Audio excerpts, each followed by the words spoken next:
8년 전 세월호 참사가 일어났을 때 온 사회가 큰 충격을 받았습니다. 수많은 고통의 지점이 있었는데 기독교 신앙인들에게 더욱 난감했었던 지점은 그 엄청난 사태 속에 신의 모습이 보이지 않는다는 점이었습니다. 물론 그 비극적 사태 자체를 신의 뜻으로 해석한 사람들도 있었지만 그것은 결코 답이 되지 못한다는 것을 우리는 알았습니다. 그해 말에 20여 명의 신학자들이 모여서 1박 2일 모임을 갖고 함께 논의하고 생각한 것을 글로 묶어서 책을 낸 적이 있습니다. 책 제목은 남겨진 자들의 신학이라는 제목입니다. 이 책의 문제의식은 약 80년 전 우리와는 다른 독일에서 나치가 그 사회를 지배하며 온 세계를 암흑으로 물들일 때 독일의 보네포 목사가 가졌던 고민과 비슷한 것이었습니다. 보네포 목사는 앞으로 다가올 세계를 향해서 믿음의 방향을 이렇게 표현했습니다. 하나님 없이 하나님 앞에. 동일한 문제의식이 십자가를 향한 예수의 동선을 그려낸 복음서 기자에게도 있었던 것 같습니다. 그가 서술한 이야기에는 하나님의 흔적이 보이지 않습니다. 예수를 둘러싼 다양한 사람들의 모습만 나옵니다. 우리가 오늘 본문에서 예수의 동선에 참여한 사람들의 모습에 주목한 것은 하늘의 뜻도 땅의 욕망도 모두 사람들을 통해서 드러나기 때문입니다.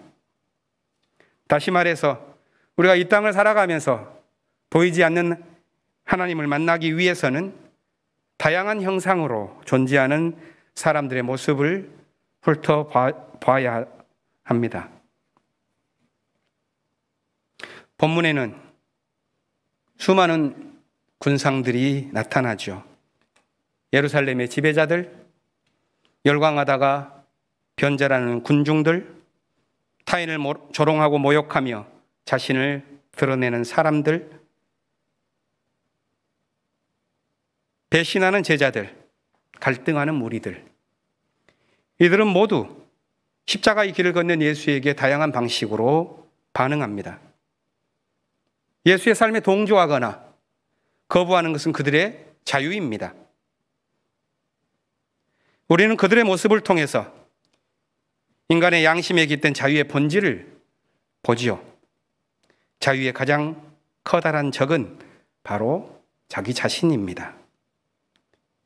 타인을 위해서 자신의 일부를 희생할 준비가 되어 있지 않으면 우리는 결코 자유로워질 수 없다는 것을 알게 됩니다. 반면 인간적인 모습들도 본문에서 볼 수 있습니다. 말없이 뒤따른 갈릴리의 여인들, 마지막 죽음의 자리 십자가 위에서 예수에게 마음을 연 한 강도, 죽은 예수를 향해 입을 연 로마 백부장, 예수의 장례를 위험을 무릅쓰고 지낸 사내들인 의원 아리마대 요셉. 이들은 인간의 가능성을 보여준 사람들이죠. 복음서는 예수를 죽인 로마 군인의 입술에 담아서 중요한 결론을 말합니다. 그는 죽은 예수를 보고 이 사람은 참으로 의로운 사람이었다 말합니다. 로마 군인이 이런 말을 하다니요. 역설적인 선언이고 깊이 깊은 인간의 가능성에 관한 말입니다. 예수를 둘러싼 수많은 군상들 가운데 예배드리는 우리가 주목하게 되는 사람들은 제자들입니다. 그들의 모습은 양면적입니다. 스승과 마지막 자리에서 그들은 누가 큰 사람인지 다투었다고 본문은 말하죠. 그들은 그것은 이 복음서가 단지 그 제자들을 비난하기 위한 목적으로 했던 것은 아닌 것 같습니다. 오히려 독자들을 향해서 너희는 무슨 관심으로 예수를 따르느냐? 신랄한 물음처럼 우리에게 다가옵니다. 예수께서는 자신이 섬기는 사람으로 왔다는 사실을 언급하면서 제자들에게 말했습니다. 너희는 내가 시련을 겪는 동안에 나와 함께한 사람이다. 이것은 제자들에게 주신 격려이자 도전의 말씀입니다. 제자들만이 아니라 오늘 우리에게도 이 말씀은 들려옵니다. 복음서에서 우리는 인간의 여러 초상을 보았죠. 사람들이 모여든 그 원점은 예수의 동선입니다. 오늘 우리도 어떻게 그 동선에 참여할까? 그를 닮을 수 있을까?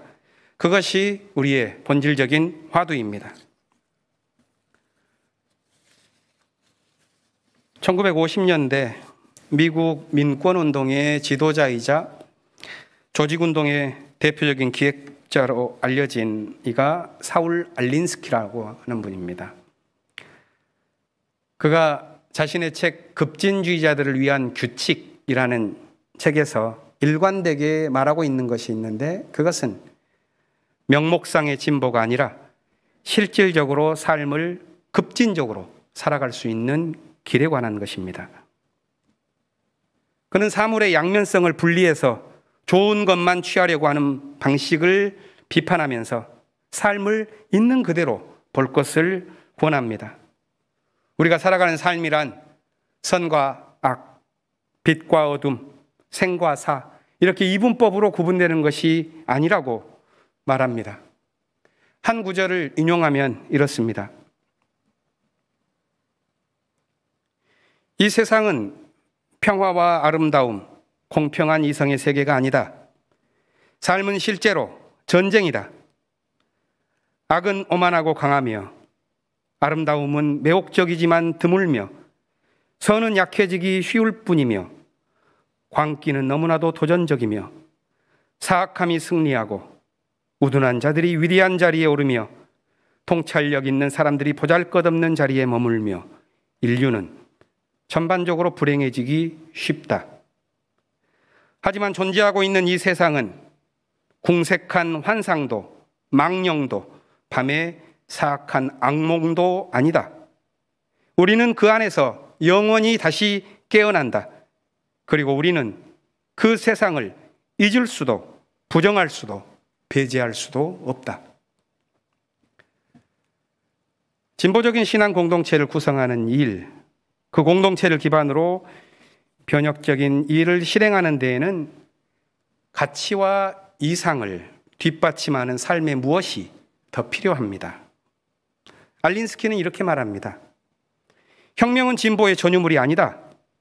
혁명은 사랑 없이는 불가능하고 사랑은 누구의 소유가 아닌 모두의 재산이다.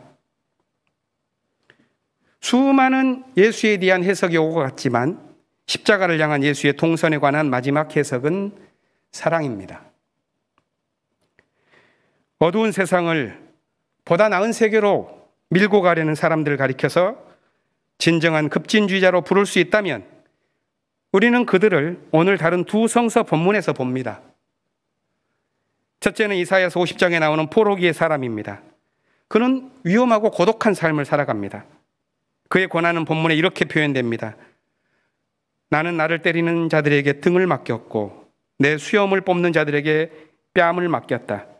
내게 침을 뱉고 나를 모욕하여도 내가 그것을 피하려고 얼굴을 가리지도 않았다. 이것은 아마 포로들의 일상이었을 것입니다. 세상은 비극으로 경험되기 쉽죠. 오늘 예배 시작하면서 읽었었던 시편의 시인 역시도 그런 경험을 절절하게 우리에게 나눠주었습니다. 우리의 삶은 자유롭습니까? 어떻게 해야 삶의 진실과 선함, 아름다움, 이것을 우리의 현실에서 꽃피울 수가 있을까요? 이사야는 고통스러운 자신의 상황 속에서 하늘의 소리를 듣고 믿음의 세기를 발견했습니다. 그리고 이렇게 고백하죠. 주 하나님께서 나를 학자처럼 말할 수 있게 하셔서 지친 사람을 말로 격려할 수 있게 하신다. 아침마다 나를 깨우쳐 주신다.